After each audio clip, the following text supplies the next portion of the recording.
We are now joined by the founder and the CEO of the United States Wall Ball Association, Jasmine Ray, joining us in studio. Jasmine, great to have you here. Thank you for having me, And Steve. congrats on all of your success so far with the Wall Ball Association and wall ball in general. And just to be clear here, you're calling it wall ball because we need to differentiate between handball that is played in the United States and the Olympic version of handball. But I feel like what the Wall Ball Association does entirely is it creates a legitimacy to the handball community, doesn't it? It absolutely does. When we first came on the scene, the sport was more of like an urban, cultural, grassroots type of thing.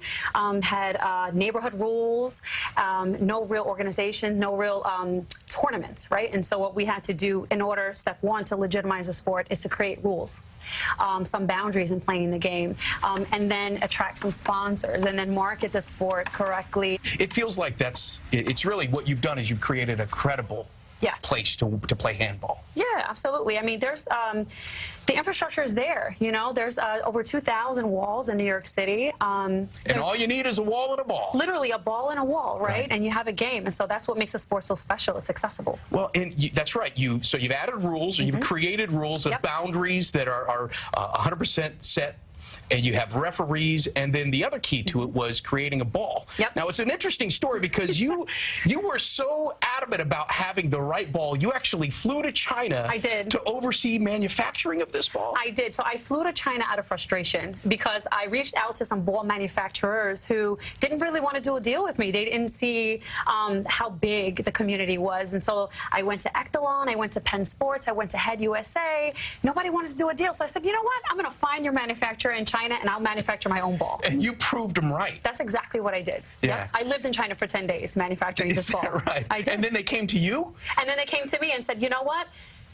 Don't compete with us. We will store your balls in our warehousing. So my balls are actually stored in the Head USA warehousing in Arizona. How about that? Yeah.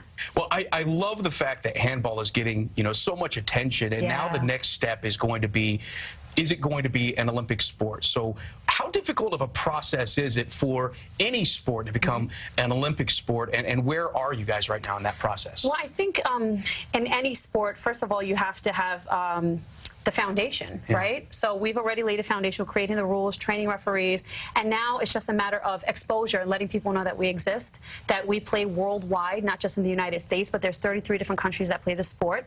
And then after that, it's pretty much paying your dues. So we have to go to the Pan American Games, we have to go to the World Games Association, and then once we get the attention of the Olympic Games, we can pitch it and hopefully get it in there.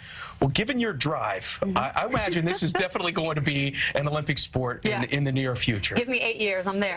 The CEO of the United States Wall Ball Association, Jasmine Ray, thank you so much. Good luck to you. Oh, and by the way, I want to mention that the Wall Ball Championships, the players, I guess the fans can go out and watch players at the Wall Ball Championships at Orchard Beach in the Bronx next Sunday, right? Next Sunday, August 20th, we'll be at Orchard Beach. It's a Red Bull Slaps tournament. It's going to be best of the best in the city will be there. It's going to be amazing. All right. Can't wait. Jasmine, thank you so much. Thank you.